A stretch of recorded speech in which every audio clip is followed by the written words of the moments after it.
Assalamualaikum. Tes suara. Bisa dengar suara saya?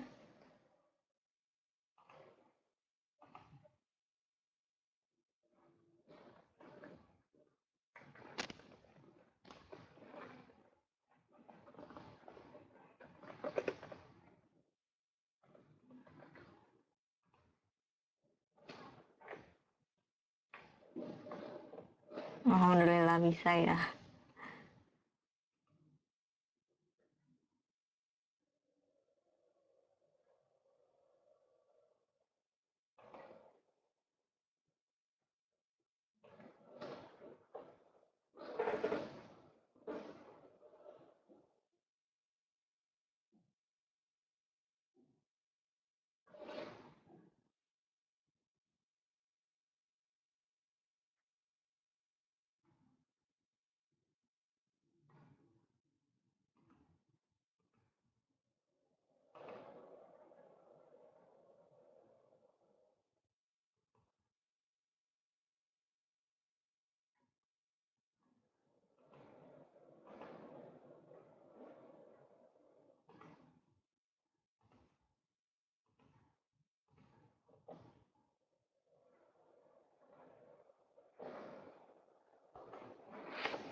Waalaikumsalam, Mbak Awin, Mbak Rianti, sama Mbak Kotiah ya.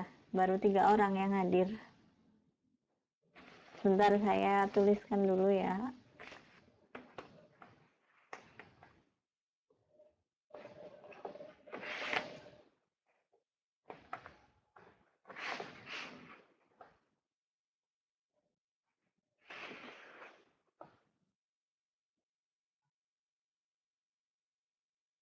Suaranya ini dengung nggak atau double nggak?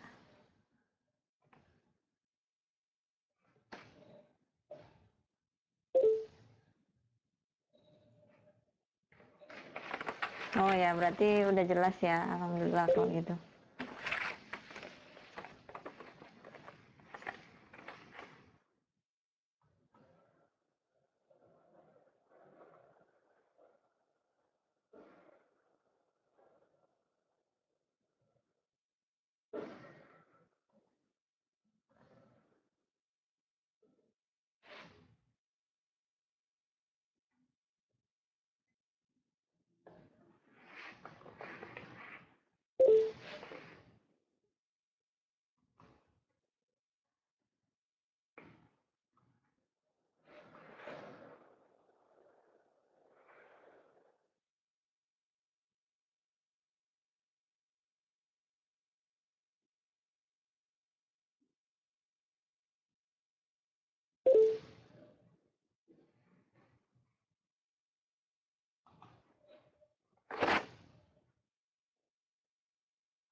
Silakan yang baru masuk absen dulu ya.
Saya sebutkan dulu ya yang hadir: Agus Susianti, Awin Mu'alifah, Kotiah, Rianti Handayani, Watini, kemudian Uswatun Hasanah, dan Eka Nurvitasari.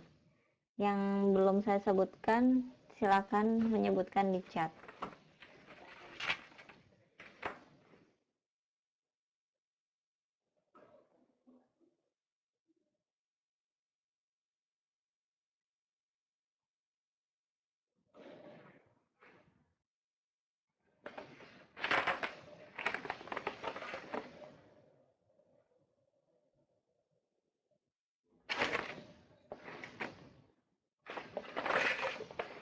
Iya, masih 8 orang sedikit nih. 1, 2, 3, 4, 5, 6, 7, 8.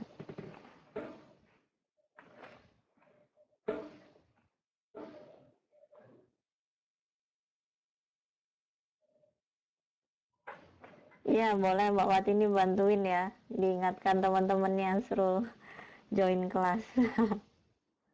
Mbak Amin ini baru masuk. Tambah satu lagi.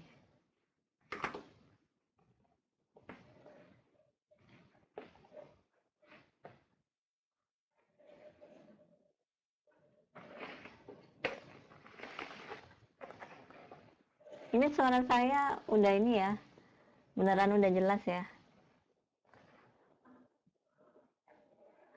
Oh iya, PR-nya ini masih dalam proses penilaian.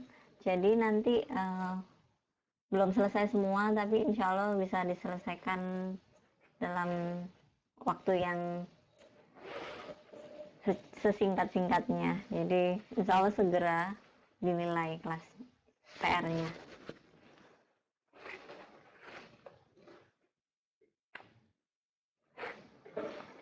Jadi sabar dulu ya Mbak Agus.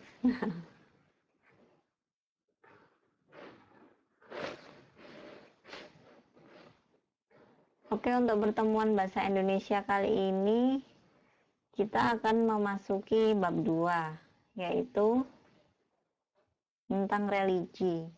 Bisa dibuka bukunya halaman 17.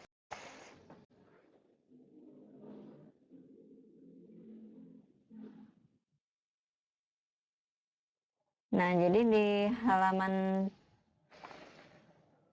17 ini kita akan membahas tentang naskah berita atau artikel.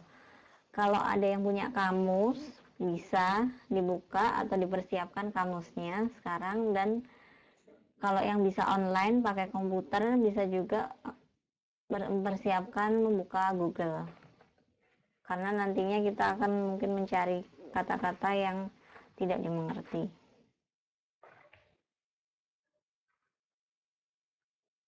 Oh iya, maaf ya, Susi ya, hanya dipanggilnya.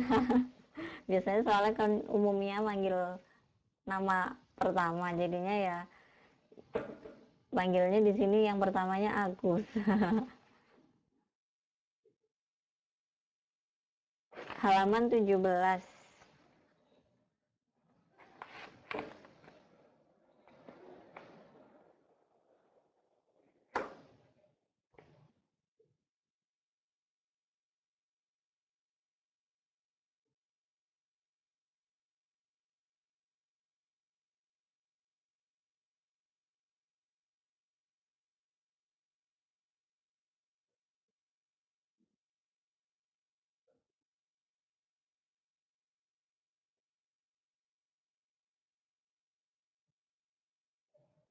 Tambah lagi nih Mbak Atun sama Mbak Suti Rahmawati.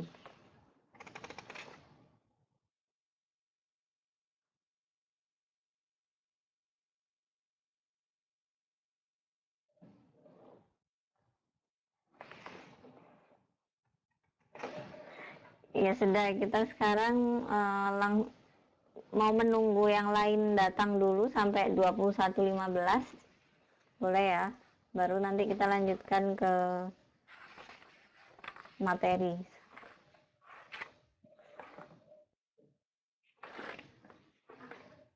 Teman-temannya yang belum online mungkin bisa diingatkan untuk segera online karena sudah ditunggu. Oh iya, Mbak Endang Rahayu baru masuk.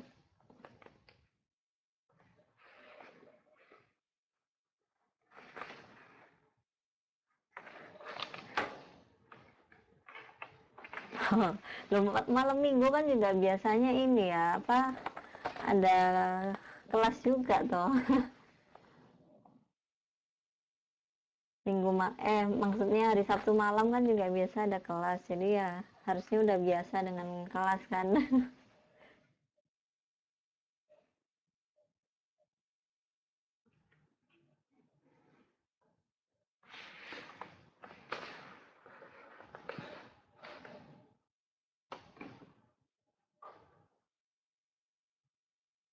Yang baru masuk silakan absen dulu.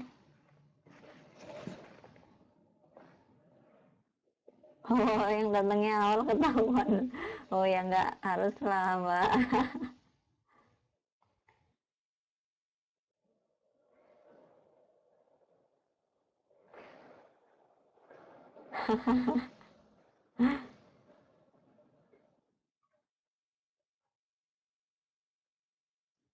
Ya udah 21.15, mungkin bisa kita mulai. Meskipun ini pesertanya masih sedikit, masih 10 orang. Ya, kita lanjutkan ya ke materi. Nah, jadi di bab 2 ini kita akan mendiskusikan naskah berita atau artikel. Jadi, oh ini ada yang baru datang ketua kelas nih, Mbak Siti Aminah. Oh, muter-muter ya nyari kelasnya. Ini kayaknya tadi tuh settingnya ada agak yang berubah, jadinya kelasnya nggak kayak biasanya ya, masuk kelasnya.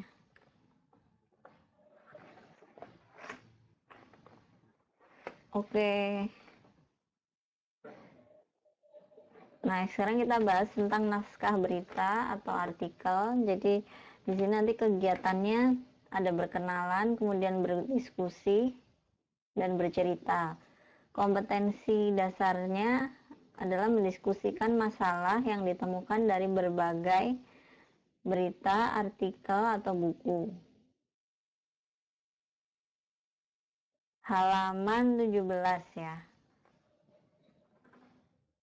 Oh iya, nggak bisa langsung join kelas ya. Iya, harus ini ya, pakai password dulu ya. Enter link. Oh gitu, ya ya.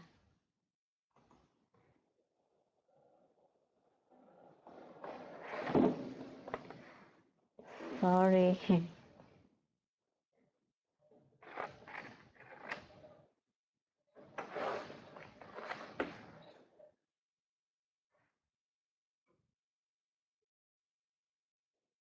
Ada yang baru hadir lagi, Mbak Siti Mariam. Bentar.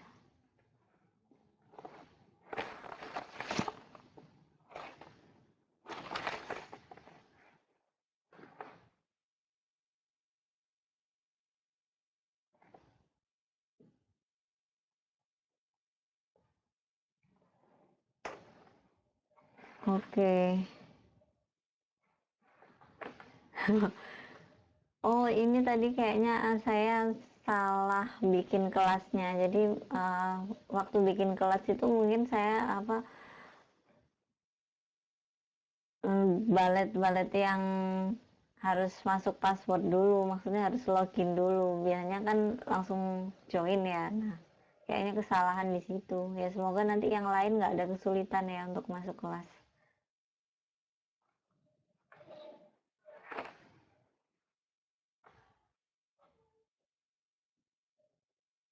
Yang baru masuk silakan absen dulu.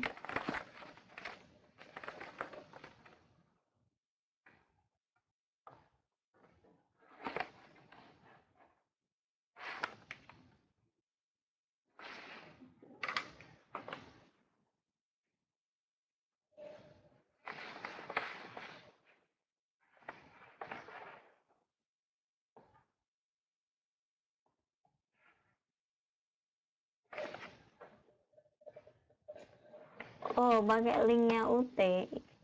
Iya, memang kan ini pakai link UT kan ya.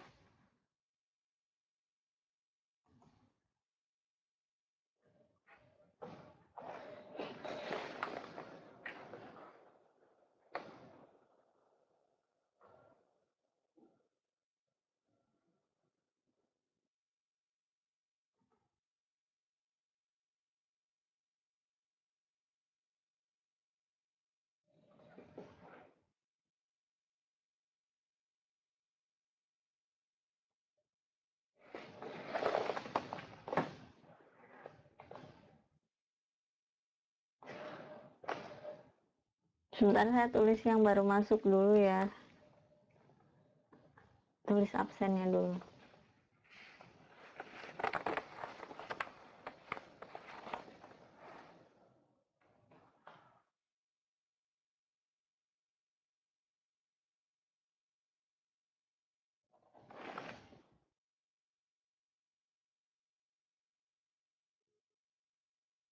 Maaf ya kalau join kelasnya agak susah, karena tadi kayaknya ini apa itu namanya,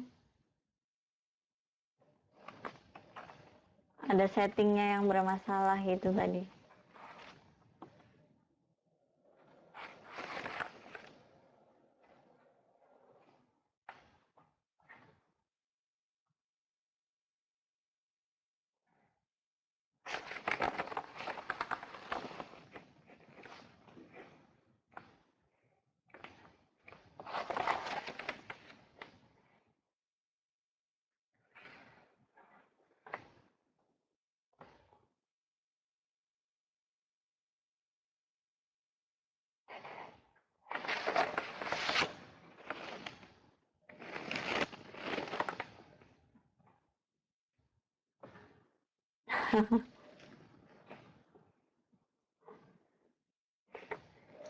Bentar, saya cari Mbak Agustina dulu ya. Ini dia. Oh ya, sudah, yuk.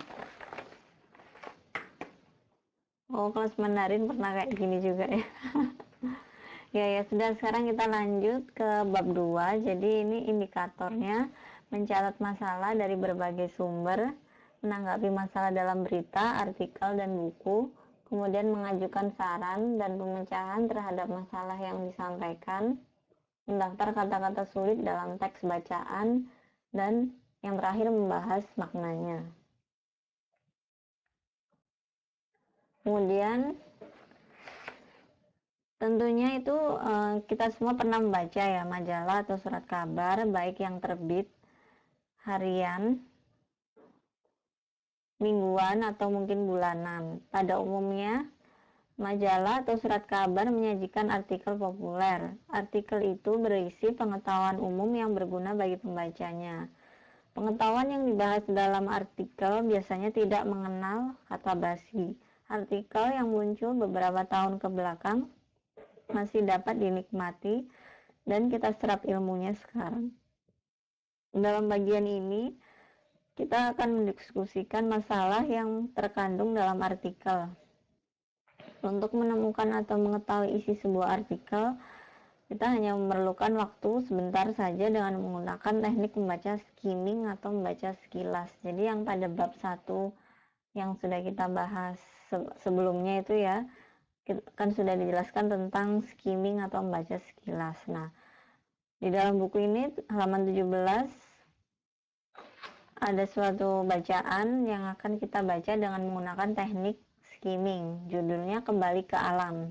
Nah, nanti saya minta tolong yang hadir masing-masing membaca 2 paragraf secara bergantian ya. Sekarang saya tunjuk dulu mikrofonnya.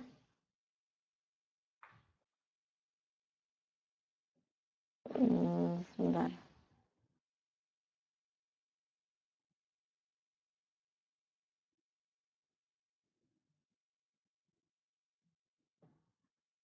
Saya coba ke Awin.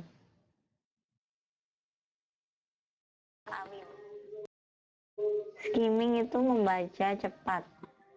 Halo, Jadi 250 kata dalam waktu ya. Waalaikumsalam warahmatullahi wabarakatuh. Silakan Mbak Awin membaca begitulah sampai dengan keamanan ya. Begitulah sampai 2 paragraf. Keamanan ya. 2 paragraf. Ya, Bu. Kembali ke alam. Ini suaranya double ya. Begitulah mantra ampuh ini menjadi tumpuan asa baru. Ya. Halo. Jelas nggak, Bu? Soalnya kakek rame banget, Bu. Oh iya ya. Coba saya jauhkan dulu dari laptop dulu. Iya sudah jelas. Oh iya ya. Halo, sudah jelas, Bu? Jauhkan dulu dari laptop dulu. Iya, udah jelas. Iya, sudah jelas. Ya. Kembali ke alam. Begitulah mantra ampuh ini menjadi tumpuan asa baru ketika orang dihimpit kesulitan, termasuk ketika menghadapi penyakit. Mahalnya biaya pengobatan, ketakutan efek samping zat kimia, serta merebaknya kasus malpraktik mendukung orang pada ramuan herbal. Fenomena maraknya konsumsi ramuan herbal ini bisa terlihat dari besarnya animo masyarakat terhadap pengobatan herbal. Indikasinya adalah kenaikan jumlah produsen obat berbahan alam sebesar 15-20% setiap tahunnya. Sebagai gambaran, di Badan POM RI terdapat lebih dari 1.000 item obat berbahan alami. Kebanyakan masih berupa jamu, yang pembuktiannya hanya bersandar pada pengalaman empiris. Sementara obat herbal yang telah diuji praklinis mencapai 20-30% item. Sisanya sebanyak 5 item sudah selesai diuji klinis berupa fitofarmaka. Hasil positif uji praklinis ditunjukkan oleh 9 tanaman, yaitu daun salam sebagai anti diabetes, sambiloto atau anti kanker, jahe merah atau anti kanker, cabai jawa untuk androgenik, daun jambu biji untuk anti demam berdarah, mengkudu anti diabetes, temulawak, kunyit, dan daun jati Belanda atau anti hiperlipidemia. Banyaknya orang menggunakan tanaman obat karena pertimbangan keamanan. Terima kasih, Bu. Nah ya, tadi ada kata yang pembacaannya salah, yaitu item tadi ya. Harusnya itu membacanya item. Item. Ya. Jadi itu ada campuran dari bahasa Inggris juga.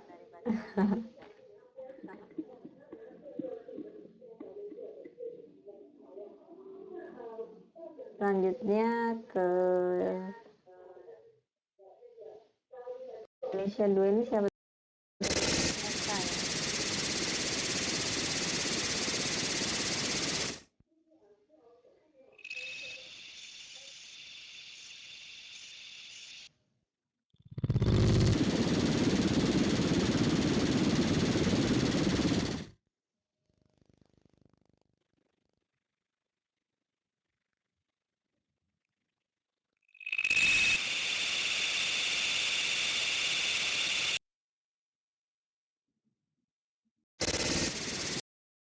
Kalau gitu ke Susi aja. Silakan Susi baca. Ya.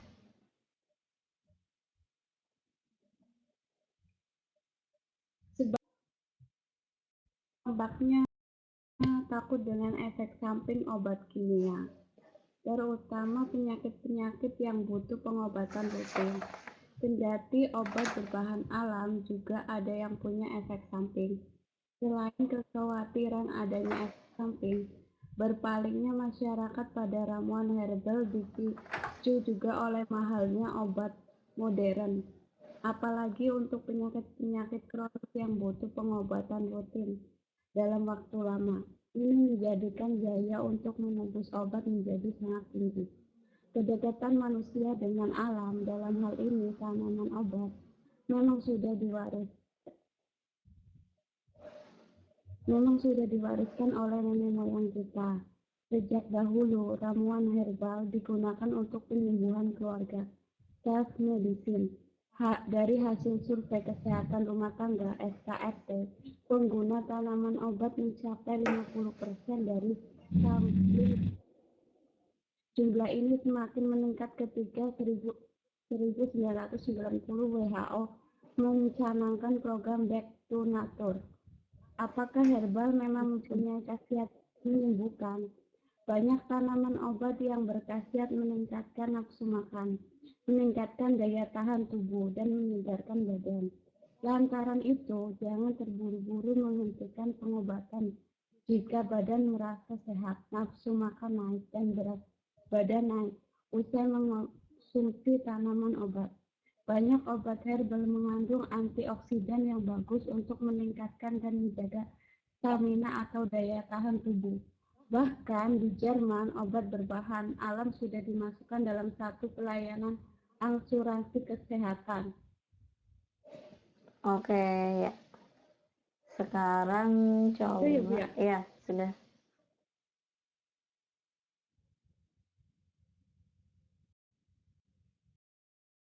Coba yang ini bahasa Indonesia ini. Bahasa Indonesia TM itu tadi siapa ya akunnya? Silakan melanjutkan. Mulai sampai pengobatan.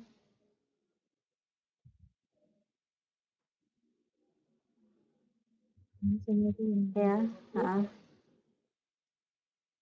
silakan. Pengobatan seperti ini bukan berarti tanpa dasar. Ada 3 landasan dalam mengembangkan tanaman herbal. Pertama adalah kearifan tradisional meliputi catatan, pengalaman, dan penggunaan oleh nenek moyang yang ditulis oleh para ahli selama kurun waktu ratusan tahun. Landasan kedua berupa uji klinik pada hewan, macam tikus, mencit, ayam, juga pada sel kanker. Kegiatan ini dilakukan di berbagai universitas dalam bentuk skripsi, tesis, disertasi, dan penelitian yang ternyata memperlihatkan hubungan erat antara uji praklinis dan kearifan tradisional benar adanya. Oke, ya. Sudah, terus sekarang coba ke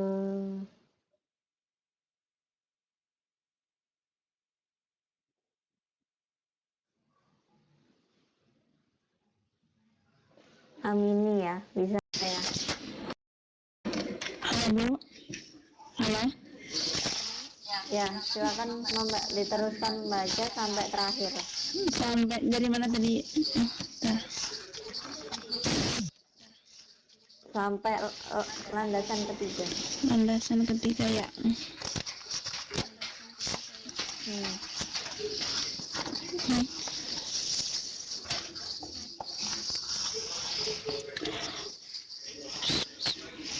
Suaranya berisik banget. Iya, Bu, ini berisik, ada kedengar TV. Oh, ya. Tadi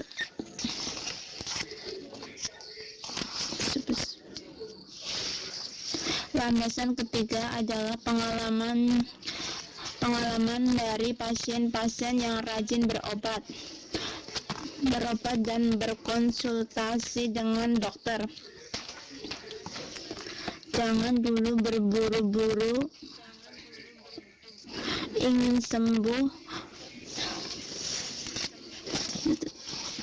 lalu memakai dalam jumlah yang berlebihan.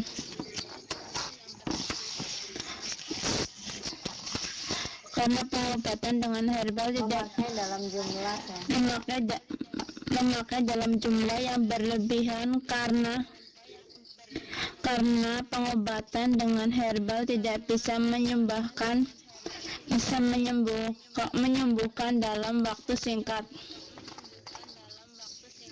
Setelah itu pun masih perlu mengonsumsi obat lanjutan. Jangan lupa minta diagnosis dokter apakah penyakit benar-benar hilang. Jadi harus sabar jika memakai obat herbal.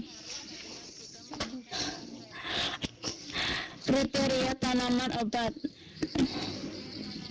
1. Jamu adalah ramuan tradisional berdasarkan pengalaman empiris. 2. Herbal adalah ramuan berupa aneka tanaman yang sudah diuji secara praklinis dilengkapi dengan data tentang keamanan dan manfaat tanaman tersebut. Uji praklinis dilakukan ke binatang atau uji in vitro ke jaringan tubuh.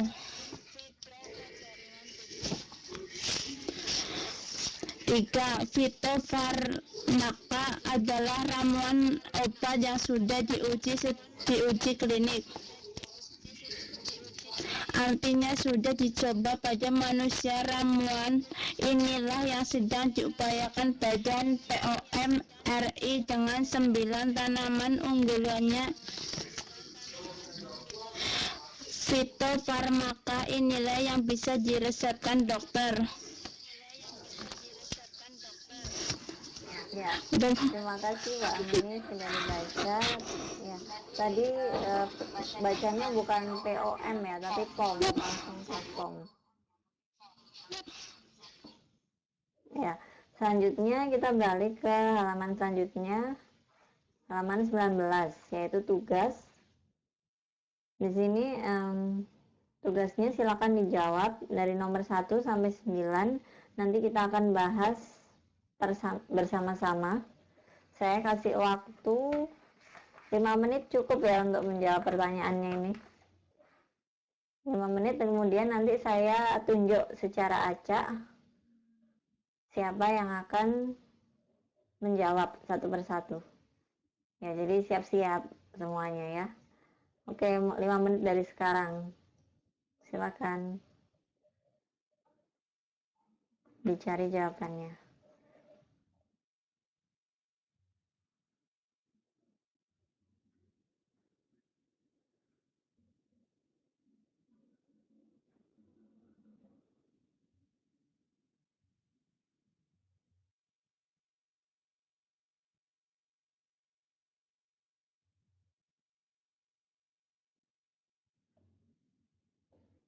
Oh iya, bahasa Indonesia 7 ini siapa ya? Bisa ditulis nama lengkapnya? Bahasa Indonesia 7, bahasa Indonesia 6, soalnya saya nggak tahu namanya di sini. Nggak muncul.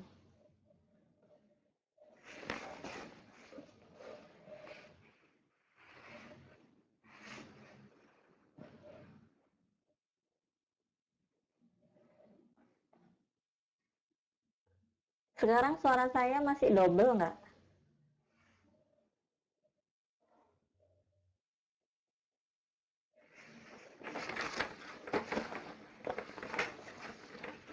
Oh enggak ya, alhamdulillah udah jelas ya.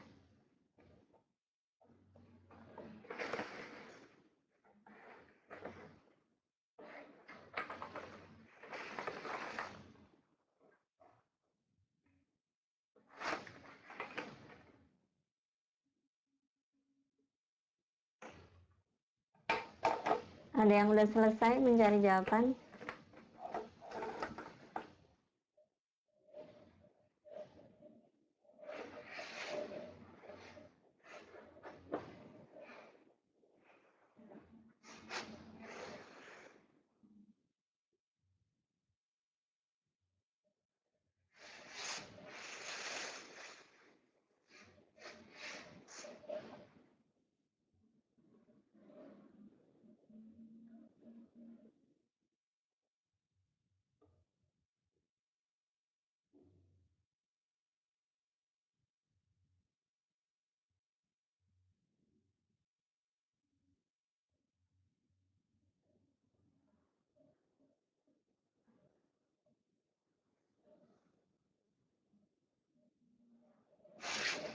Satu orang, nanti saya tunjuk membacakan satu jawaban aja.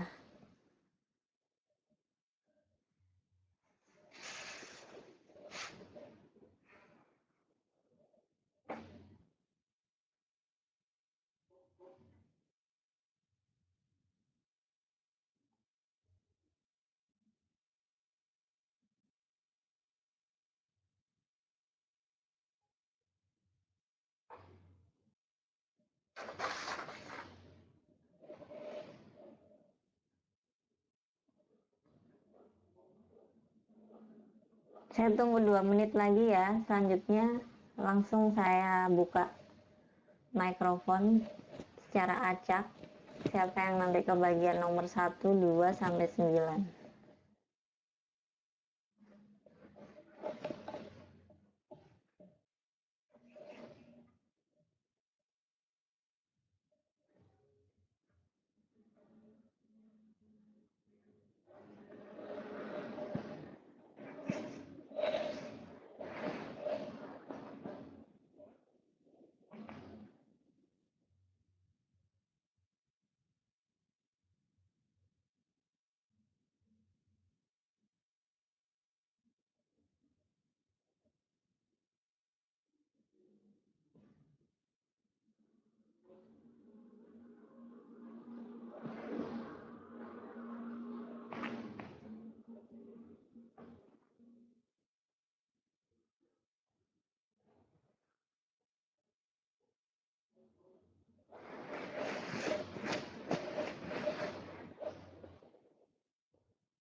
1 menit lagi saya tunggu.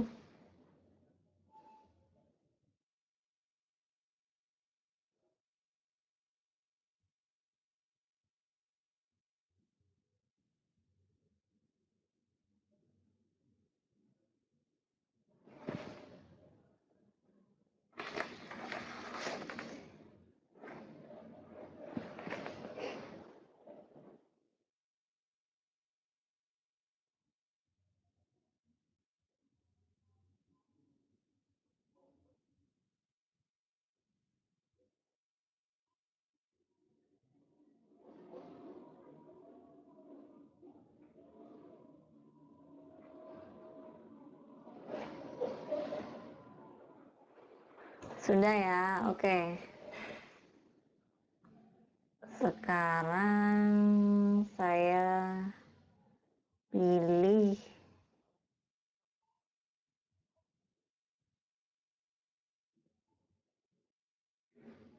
yang punya akun namanya Rizik.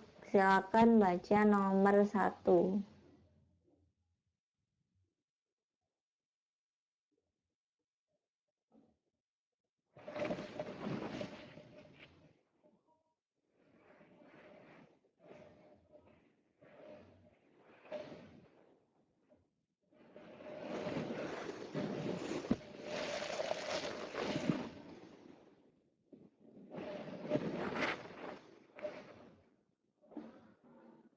Kok susah ya mikrofonnya?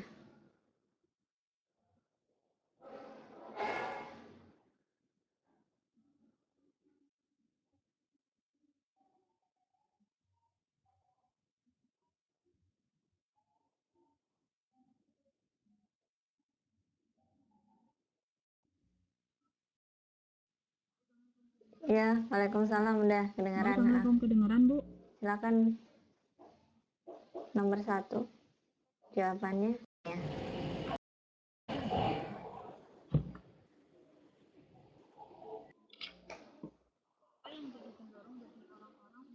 Apa yang jadi pendorong bagi orang-orang untuk menggunakan ramuan tradisional dalam pengobatan?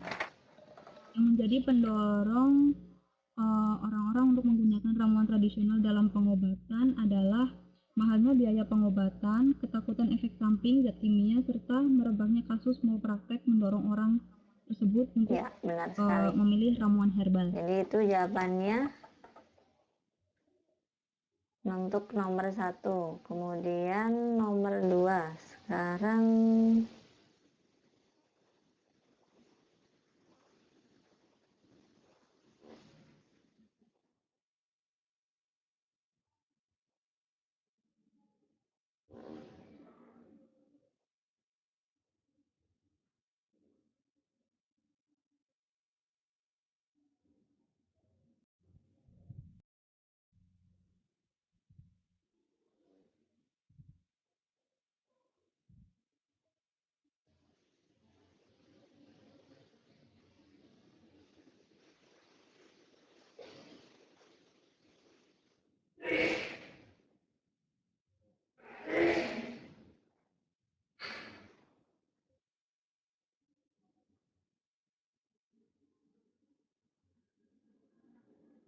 nomor 2 ini bentar. Ana Meili. Tapi ini mikrofonnya kok susah ya.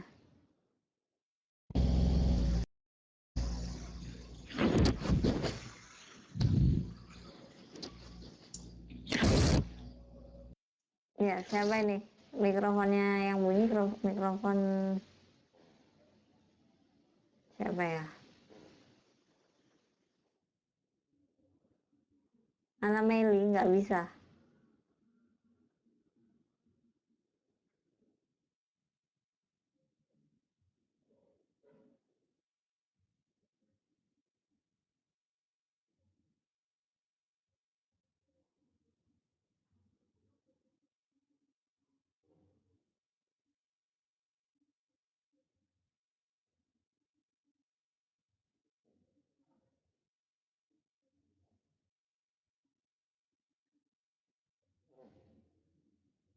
Ini mikrofonnya Mbak Ana Meili udah aktif itu kayaknya.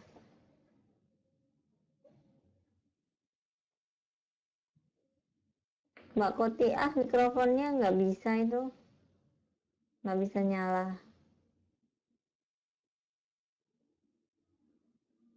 Bisa ya? Kotiah aja dulu nomor 2. Silakan dibaca pertanyaannya. Halo, dengeran Bu? Iya, dengar sudah jelas. Dengeran nggak Bu? Ha. Halo? Oh, udah. Nomor 2. Tanaman apa saja yang menunjukkan hasil positif uji Jawabannya? praklinis?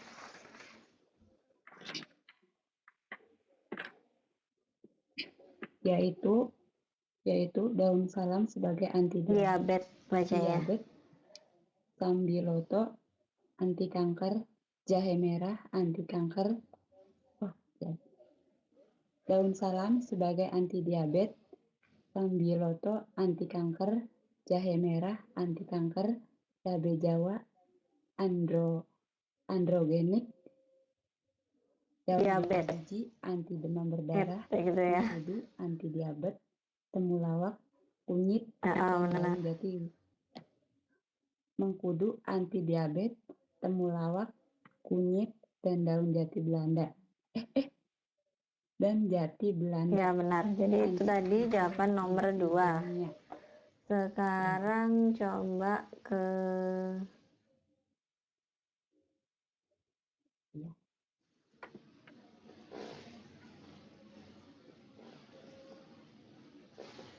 terima kasih ya yang sudah menjawab nomor 1 dan 2. Kemudian ntar saya buka mikrofon.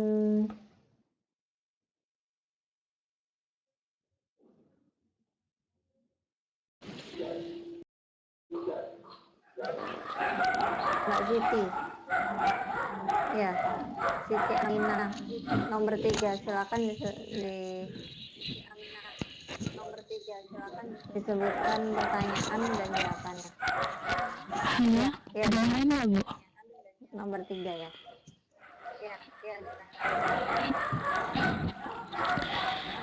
Apakah herbal mempunyai khasiat menyembuhkan? Banyak tanaman obat yang berkhasiat menimbulkan nafsu makan, meningkatkan daya tubuh, dan menyegarkan badan. Anggaran itu, jangan terburu-buru menghentikan pengobatan jika badan merasa sehat, nafsu makan naik, dan berat badan naik usai mengonsumsi tanaman obat. Ya, selanjutnya bisa juga di kalimat selanjutnya itu banyak obat herbal mengandung antioksidan yang bagus untuk meningkatkan dan menjaga stamina. Tadi yang bagus untuk meningkatkan dan menjaga stamina. Jawaban nomor 3 ya. Kemudian nomor 4, bentar.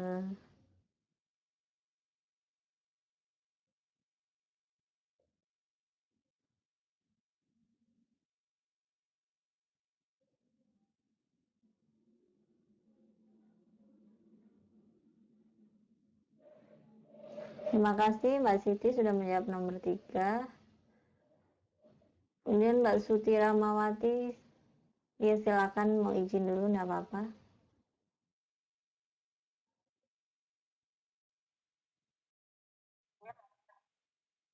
Ini bahasa Indonesia, nggak tahu bahasa Indonesia berapa ini yang saya buka mikrofonnya.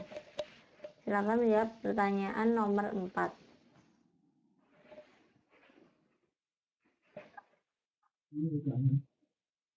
Halo, Iya, ya. Assalamualaikum. Waalaikumsalam warahmatullahi. Ini Mbak siapa? Dengar Bu? Iya, dengar. Ini dengan Mbak siapa? Agustina Bu. Oh, Agustina, oh ya. Nomor 4 ya Mbak? Agustina. Iya. Jelas soal saya Bu. Silakan menyebutkan jelas-jelas, menyebutkan pertanyaan nomor 4 dan jawabannya. Sebutkan 3 landasan dalam mengembangkan tanaman herbal. Jawabannya pertama adalah kearifan tradisional meliputi catatan, pengalaman, dan penggunaan oleh nenek moyang yang ditulis oleh para ahli selama kurun waktu ratusan tahun. Landasan kedua berupa uji klinis pada hewan, macam tikus, mencit, ayam, juga pada sel kanker. Kegiatan ini dilakukan di berbagai universitas untuk skripsi, tesis, disertai, dan penelitian yang ternyata memperlihatkan hubungan erat antara uji praklinis dan kearifan tradisional benar adanya. Landasan ketiga adalah pengalaman dari pasien-pasien yang rajin berobat dan berkonsultasi dengan dokter. Jangan dulu buru-buru ingin sembuh, lalu memakai dalam jumlah yang berlebihan, karena pengobatan dengan herbal tidak bisa menyembuhkan dalam waktu singkat. Setelah itu pun masih perlu mengonsumsi obat lanjutan. Jangan lupa meminta diagnosis dokter, apakah penyakit benar-benar hilang. Jadi, harus sabar jika memakai obat herbal. Makasih, Bu. Ya, jadi tadi jawaban nomor 4. Terima kasih sudah menjawab, Mbak Agustina. Kemudian selanjutnya pertanyaan nomor 5 ke siapakah dia?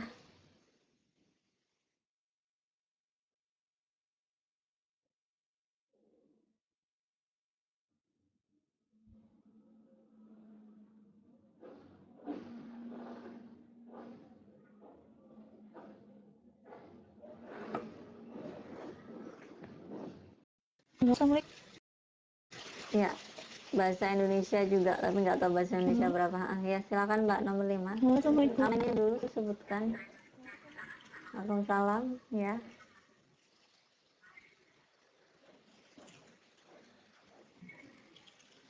Nomor 5 ada suaranya, Bu. Assalamualaikum. Ada suaranya, Bu. Halo? Ya, udah ada suaranya, udah jelas kok. Oh, ada ya. Namanya siapa ini, Mbak? Bismillah, nomor Ya, 5. Riri, Bu. Assalamualaikum, Riri. Riri, Bu. Ada. Namanya? Nomor 5, sebutkan yang menjadi Siapa? kriteria tanaman obat. Kriterianya ada Oh, 3. iya. 1, jamu. Jamu adalah ramuan tradisional Ini berdasarkan pengalaman Rianti ya? empiris. Rianti. 2. Herbal. Herbal adalah ramuan berupa aneka tanaman yang sudah diuji praklinis, dilengkapi dengan data tentang keamanan dan manfaat tanaman tersebut. Nomor 3, ramuan obat yang sudah diuji klinik, artinya sudah dicoba pada manusia. Sudah, Bu, makasih, Bu.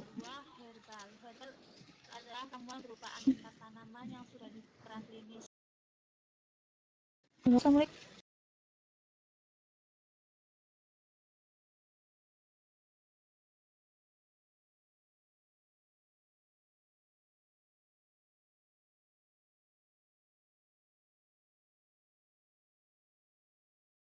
Makasih, Bu.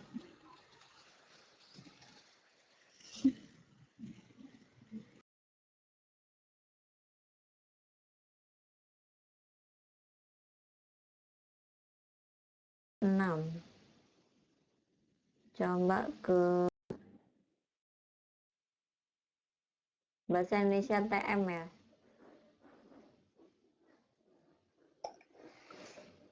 Nomor 6. Silakan menyebutkan pertanyaan dan jawabannya.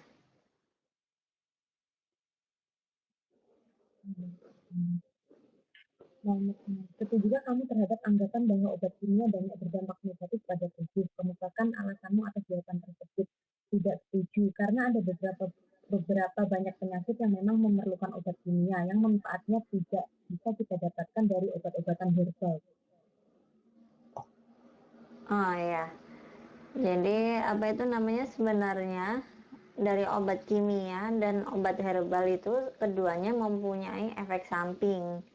Tapi sekarang itu kebanyakan orang itu lebih cenderung ke herbal karena dipikirnya herbal itu alami, terus nggak ada efek samping atau apa. Padahal sebenarnya juga efek sampingnya itu juga ada walaupun dia herbal seperti itu. Jadi ya itu sebenarnya tergantung dari sugesti orang lebih mempercayai obat yang mana. Jadi memang ini jawaban untuk nomor 6 ini bukan jawaban yang pasti ya, setuju atau tidak setuju, tapi tergantung masing-masing orang bisa menjawab yang berbeda tergantung dari alasannya itu tadi. Ya, kemudian sekarang kita berganti ke nomor 7. Terima kasih ya Mbak sudah menjawab nomor 6. Nomor 7 saya pilih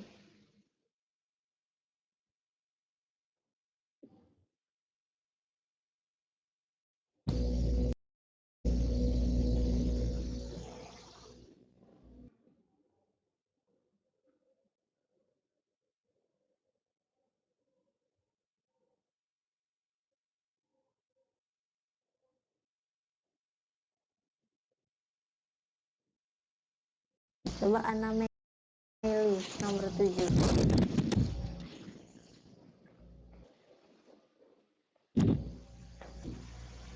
Halo? Ana Meli, silakan membaca pertanyaan nomor 7 dan jawabannya. Halo? Ya, sudah dengar suaranya.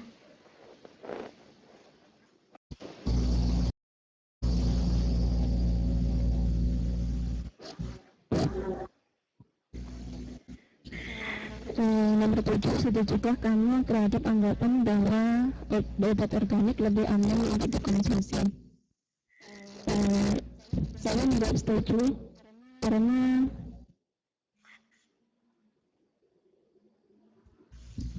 halo, suaranya double kah?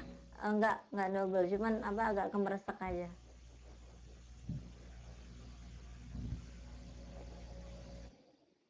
Silakan dilanjutkan aja, Mbak.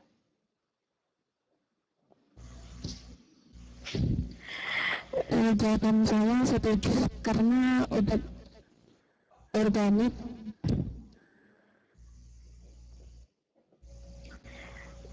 mengandung antioksidan yang bagus untuk menjaga stamina tubuh dan tidak mengandung efek samping walaupun dikonsumsi dalam jangka panjang.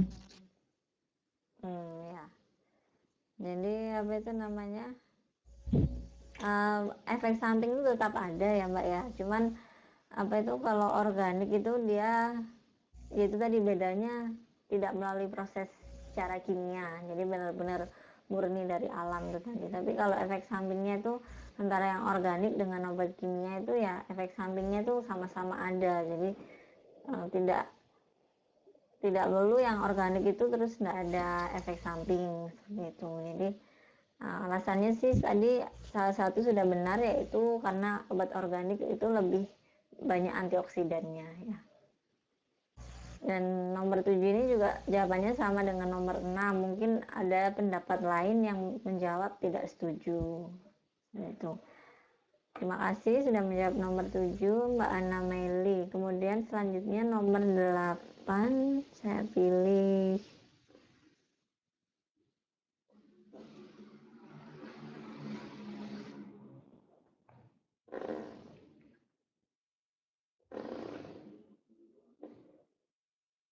Wizik 1 itu akunnya siapa ya?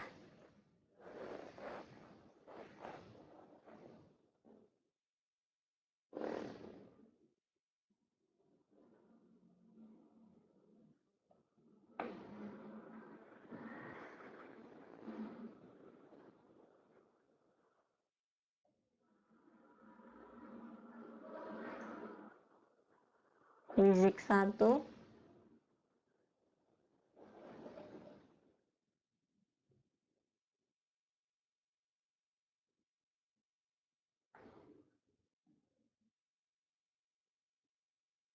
Iya, di sini soalnya ada Wizik 1, nggak tahu siapa ini akunnya.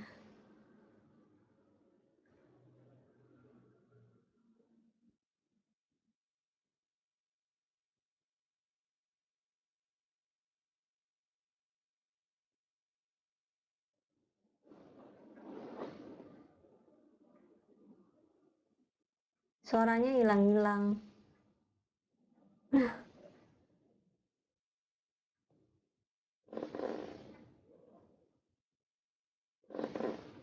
Tes. Sekarang udah jelas suaranya.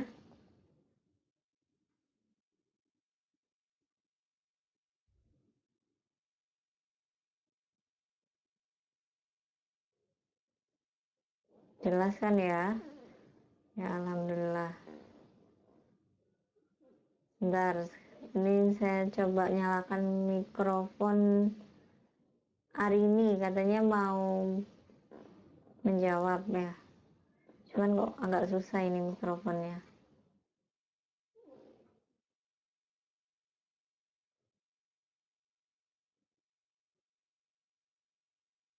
Arini silakan. Nomor 8 ya. Waalaikumsalam warahmatullahi wabarakatuh. Halo, assalamualaikum Bu. Jawab nomor 8. Pertanyaannya dulu dibaca. Apa yang menjadi pokok masalah Apa yang menjadi pokok masalah dalam artikel tersebut? Jawabannya mengenai pengobatan dan memilih obat herbal dan kimia. Ya, sudah itu aja. Oh ya. Ya. Terima Jadi, kasih, Bu. Sudah. Lebih ditekankan di sini yaitu tentang obat herbalnya ya. Jadi perbandingan antara obat herbal dan kimia, dan dalam bacaan ini dia lebih menunjukkan ke obat herbal. Iya. Ya, terima kasih sudah Herbalnya. menjawab. Kemudian nomor 9 yang terakhir.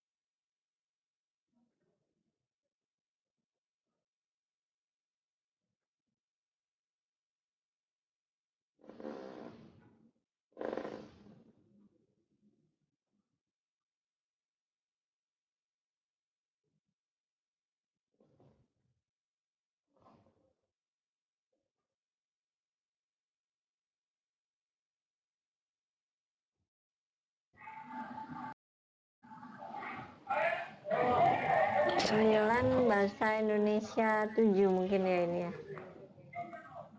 Silakan Mbak. Halo, saya Pak Bu. Ya. Ya, ini Mbak siapa namanya? Teguh Susanti. Oh iya, silakan nomor 9. Iya. Mencari kata sulit. Maaf Bu, soalnya lagi pasiennya lagi masuk rumah sakit, gitu. jadi bisik-bisik. Iya. Oh, ya udah, Terus juga jadi telat dari Kalau tadi. gitu ke ini aja, ke Watini ya. Mbak Watini bisa ya kedengaran. Ya, Bu. Kedengaran nggak, Bu? Ya, sudah jelas. Bu. Kedengaran nggak? Nomor 9 ya. Daftarlah kata-kata sulit yang kamu temukan dalam artikel kembali ke alam, kemudian jelaskan maknanya dengan membuka kamus. Ya. Fitofarmaka, terus skripsi, tesis, disertasi, dan diagnosis. Kemudian dari kata-kata sulit yang disebutkan Mbak Watini tadi udah disiapkan ininya, artinya dari kamus atau mungkin dari membuka online dan Google? Belum. Oh ya. Fitofarmaka memang sebenarnya ada di dalam ini ya, bacaannya ramuan obat yang sudah diuji klinik, itu maknanya fitofarmaka.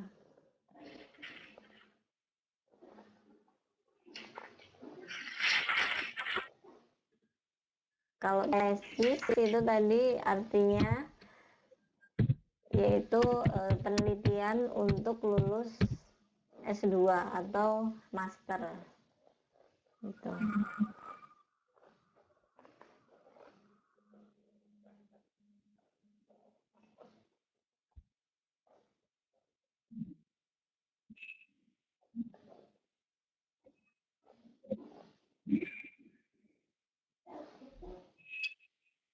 Jadi apalagi tadi kata-kata sulitnya yang belum ketemu?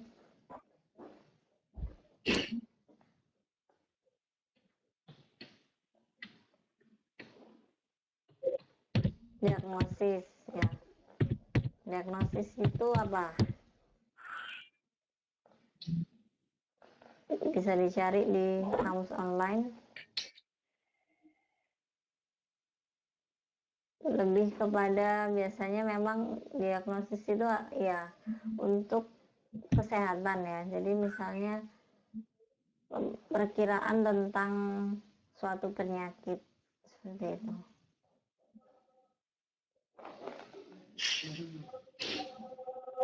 Sudah Mbak Fatini. Sudah dikunci abu. Lagi Kamal. Sudah dikunci abu. Lagi Kamal.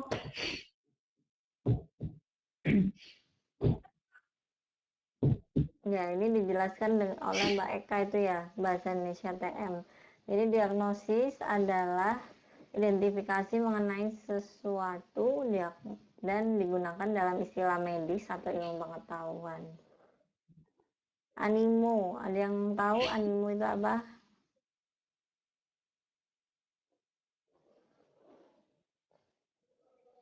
Praklinis apa, Bu? Praklinis itu Praklinis apa, Bu? diujikan ke manusia itu dites praklinis dulu. Praklinis itu bisa ke dalam bentuk binatang, jadi sebelumnya uji ke binatang atau uji ke sel itu. Jadi Itu tadi. gimana? Praktek itu tadi. Semacam praktek. Iya, praktek penelitian. Semacam praktek. Praktek apa itu kayak melakukan suatu kegiatan enggak, jadi memang ini penelitian untuk menguji kandungan suatu zat itu melalui sel atau hewan. Jadi bukan ke manusia kalau praklinis. Kalau uji klinis dia pasti ke manusia gitu. Jadi ya. Oh, beda.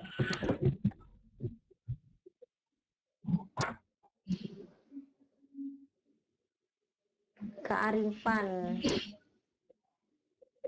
Ada yang tanya kearifan itu apa?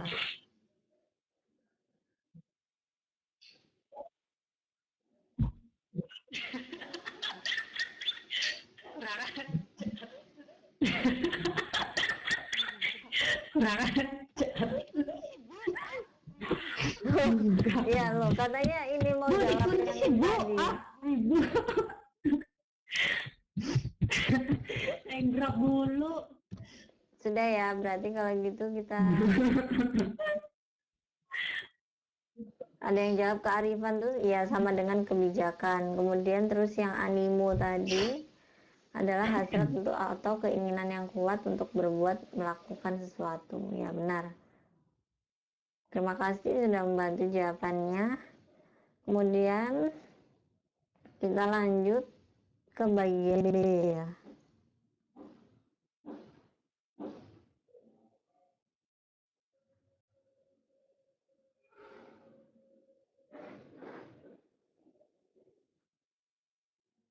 Oh, ada yang tanya WHO. WHO itu apa? World Health Organization. Jadi organisasi kesehatan dunia. Jadi World Health Organization. Organisasi kesehatan dunia. Kemudian yang B, meringkas isi teks bacaan dengan membaca cepat. Kompetensi dasarnya adalah menemukan ide pokok berbagai teks non-sastra dengan teknik membaca cepat atau skimming yang tadi sudah dipraktekkan di bacaan sebelumnya, yaitu 200 indikatornya. Membaca cepat teks tentang kesenian daerah, yaitu lenong, wayang golek, ketoprak, dan lain-lain. Menemukan ide pokok paragraf dalam teks, kemudian membuat ringkasan isi teks dalam beberapa kalimat yang runtut. Lanjut tentang meringkas. Jadi meringkas itu apa? Meringkas adalah menuliskan kembali suatu karangan yang panjang dalam bentuk yang lebih singkat. Dan yang perlu diperhatikan dalam meringkas yaitu urutan isi dan sudut pandangan, maksudnya dan sudut pandang pengarang asli itu harus tetap dipertahankan. Selanjutnya, cara membuat ringkasan yaitu membaca naskah asli. Maksudnya di sini penulis ringkasan harus membaca naskah asli seluruhnya beberapa kali untuk mengetahui kesan umum dan maksud pengarang serta sudut pandangnya. Yang kedua, mencatat gagasan utama. Yaitu semua gagasan utama atau gagasan yang penting dicatat atau digarisbawahi. Yang ketiga, membuat reproduksi. Maksudnya, sebagai langkah penulis menyusun kembali suatu karangan singkat atau ringkasan berdasarkan gagasan-gagasan utama sebagaimana yang dicatat dalam langkah kedua di atas. Ya.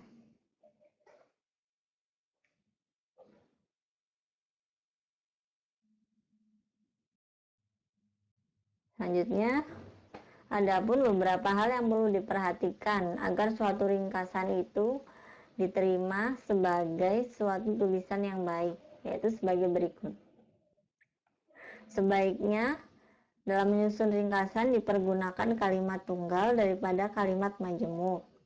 Yang kedua, apabila mungkin ringkaslah kalimat menjadi frasa, kemudian frasa menjadi kata. Dan jumlah alinea bergantung dari besarnya ringkasan dan topik utama yang akan dimasukkan dalam ringkasan. Kemudian yang keempat, apabila mungkin semua keterangan atau kata harus mempertahankan susunan gagasan asli dan gagasan-gagasan itu dalam urutan seperti urutan asli. Ya. Dari bacaan tentang ringkasan tadi, ada yang mau ditanyakan frasa. Frasa itu maksudnya susunan kata. Frasa itu misalnya keindahan alam. Nah, dua kata itu merupakan frasa. Atau kalau enggak standar internasional. Nah, itu frasa. Jadi lebih dari satu kata, paling enggak dua kata atau bisa juga tiga kata itu disebut frasa. Tapi frasa itu bukan kalimat karena tidak ada subjek, predikat, objek gitu ya. Minimal disebut kalimat adalah dia harus punya predikat dan punya objek.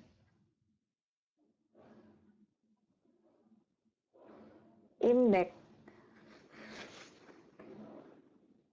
Imbek itu yang mana ya?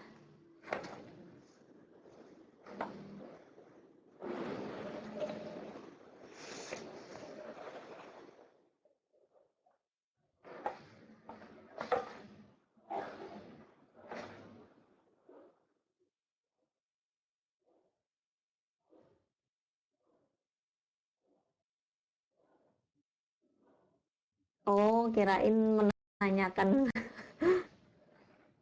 Imbek mau kembali ya malah. Yaudah, ini halaman 20. Frasa tadi udah dijelaskan kan ya, itu frasa itu misalnya standar internasional itu frasa. Jadi lebih dari satu kata atau paling enggak dia tersusun dari dua kata itu frasa. Misalnya air hujan itu frasa karena dia lebih dari satu kata. Kemudian tugas halaman 20, buat ringkasan dari artikel berikut dalam 4-7 kalimat. Kemudian nanti sebutkan pula penulis dan sumber artikel dan chat atau mau bisa disampaikan bersuara. Tapi sepertinya bilang aja siapa yang udah selesai, nanti saya buka mikrofonnya ya. Ada yang tanya tentang kalimat tunggal. Kalimat tunggal itu jadi dia terdiri dari subjek, predikat, objek saja. Jadi kalau kalimat majemuk itu dia subjek, predikat, objeknya bisa double. Misalnya contoh kalimat tunggal, saya makan mie. Nah, itu kalimat tunggal. Kalau kalimat majemuk bilang seperti ini, saya makan mie karena nasi putih tidak ada. Nah, itu kalimat majemuk. Jadi ada karenanya atau ada jikanya, ada selanjutnya, itu kalimat majemuk. Ciri-cirinya seperti itu. Yang keempat,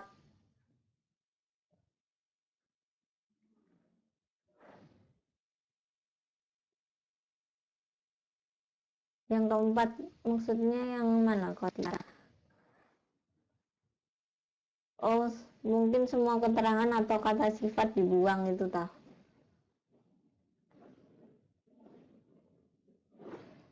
Ya sebentar saya jelaskan dulu ya yang ini tanya. Jadi apa kalau dalam meringkas itu tidak perlu kata-kata keterangan atau kata sifat. Jadi yang penting-penting saja yang dimasukkan dalam suatu ringkasan itu. Nah, itu. Oke, kita lanjut ke tugas yang halaman 20. Ini saya udah siapkan artikelnya. Jadi tinggal dibaca artikel ini. Kemudian dari artikel ini tolong ditulis ringkasannya. Di sini kan tugas halaman 20 kan membentuk kelompok diskusi ya, yang maksimal 5 orang. Tapi ini kan kita pertemuan online, jadi tidak mungkin kan melakukan diskusi. Nah, jadi saya minta masing-masing pelajar menuliskan ringkasannya dalam 4 pula sumber dan penulisnya siapa. Itu nanti kalau saya kasih waktu 5 menit cukup nggak? Terus nanti kalau yang udah selesai bisa tulis di chat, kemudian saya nyalakan mikrofonnya. Cukup 5 menit? Gimana?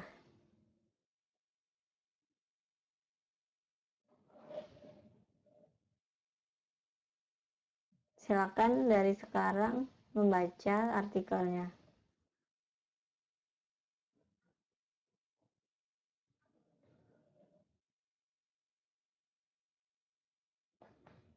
Oh iya, kalau yang bukanya di HP pastinya tulisannya terlalu kecil.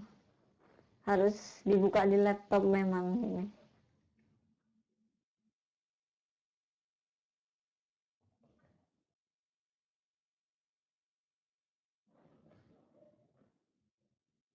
Iya, ditulis ringkasannya. Tapi nanti kalau sudah selesai bisa disampaikan secara lisan aja. Jadi nanti bilang di chat sudah selesai, kemudian nanti saya nyalakan mikrofonnya, nanti bisa disampaikan baru mikrofon. Iya, diringkas ya. Tugasnya diringkas.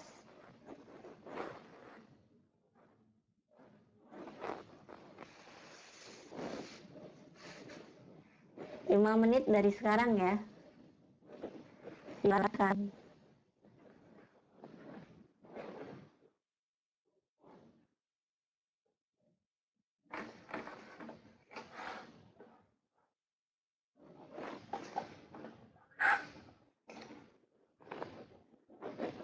Yang pakai HP memang nggak bisa baca ya. Berarti ya nanti yang menjawab yang pakai laptop aja. Karena memang kalau dari HP terlalu kecil tulisannya.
yang HP-nya makin kecil otomatis nggak bisa kebaca ya.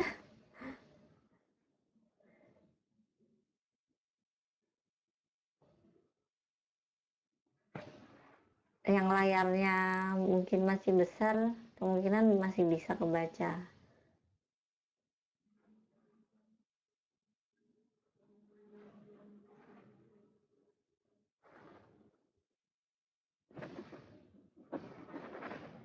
Kira-kira ada yang sudah selesai ringkasannya?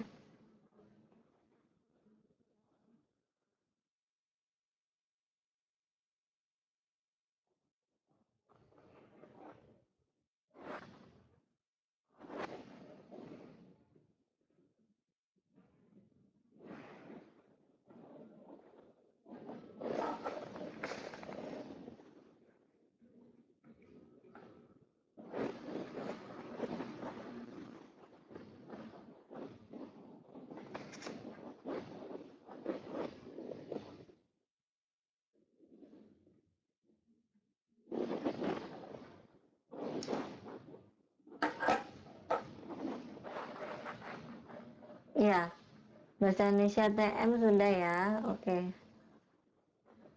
Saya coba aktifkan mikrofon dulu. Silakan Mbak, siapa namanya? Ya, silakan jawab ringkasannya. Penulisnya Citizen Jurnalis, sumbernya dari www.voaiklan.com. Ringkasannya yaitu dampak abu vulkanik dari erupsi gunung kulit terdapat 2 korban jiwa, persawahan rusak dan hewan ternak mati. Posko pengungsian Jangan cepet-cepet ya Mbak ya. wilayah Nampang, Hujan dan Batu. Bacanya jangan cepet-cepet dan suaranya agak dikeraskan karena kecil sekali. Diulangi lagi. Dampak abu vulkanik dari erupsi gunung kulit. Dampak abu vulkanik dari erupsi gunung kulit terdapat dampak abu vulkanik dari erupsi gunung kulit terdapat 2 korban jiwa sampai saat ini. Persawahan rusak dan hewan ternak mati. Posko pengungsian tersebar di beberapa wilayah seperti Nampang, Pujon, dan Batu. Di Pujon posko ada di kantor kecamatan, kantor-kantor kelurahan, dan di sekolah-sekolah. Di Batu terdapat 10 titik dan di Ganesha merupakan titik terbesar. Banyak pengungsi yang masih memberikan pertolongan dan yang ingin memberikan pertolongan dan menyalurkan bantuan dapat menghubungi Baitul Mal Abdul Rahman bin Auf Padang Malang. Ya. Terima kasih Mbak Eka sudah pertama kali mengajukan dirinya. Selanjutnya siapa lagi yang mau?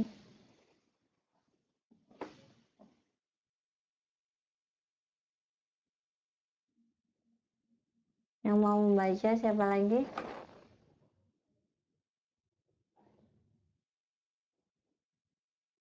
Oh ya, sebentar. Akun Lizik ya.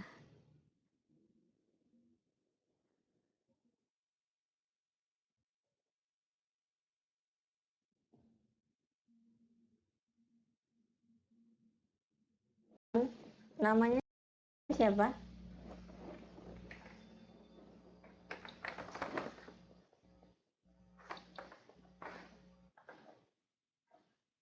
Sebutkan namanya dulu.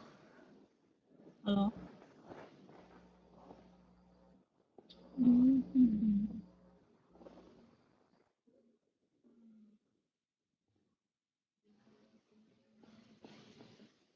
Oh, akun Lizik itu Ratmi ya. Halo. Iya, silakan dibaca ringkasannya. Sudah dengar.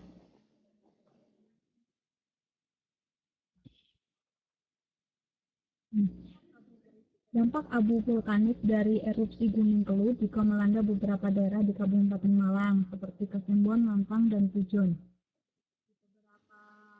Di beberapa daerah kondisinya terlihat sangat mengenaskan, seperti di daerah Kesembon, Pait, dan Munjung. Banyak daerah yang tertutup oleh abu vulkanik, dan diinfokan sampai saat ini ada 2 korban jiwa yang dinyatakan meninggal.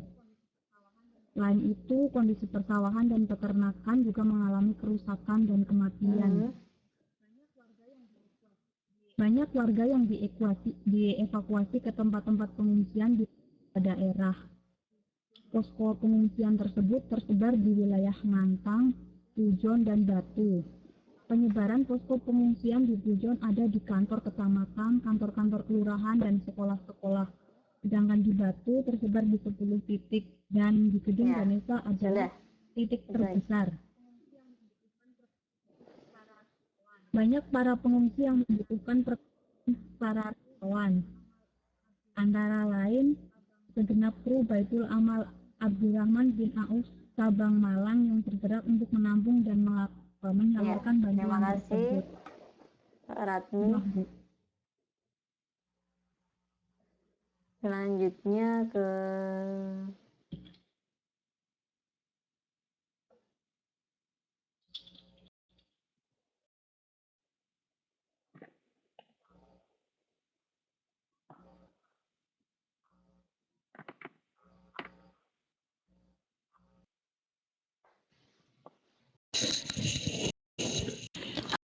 Halo Bu, kedengaran nggak suaranya? Halo, silakan membaca. ya suaranya kedengaran nggak Bu? Halo,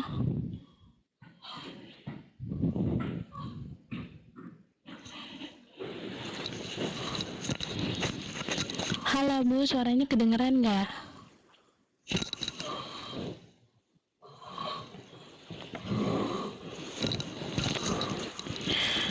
Dampak dari erupsi Gunung Kelut adalah daerah-daerah tersebut tertutup oleh abu vulkanik, merusak pesawahan dan peternakan, menimbulkan korban jiwa, yaitu ada 2 orang korban yang dinyatakan meninggal dunia. Banyak warga yang dievakuasi ke tempat pengungsian dan posko pengungsian tersebut di wilayah Lantang, Pujon, dan Batu, kantor-kantor kelurahan dan sekolah. Banyak pengungsi yang masih membutuhkan pertolongan para relawan, karena segenap kru Baitul Amal Abdurrahman bin Auf Cabang Malang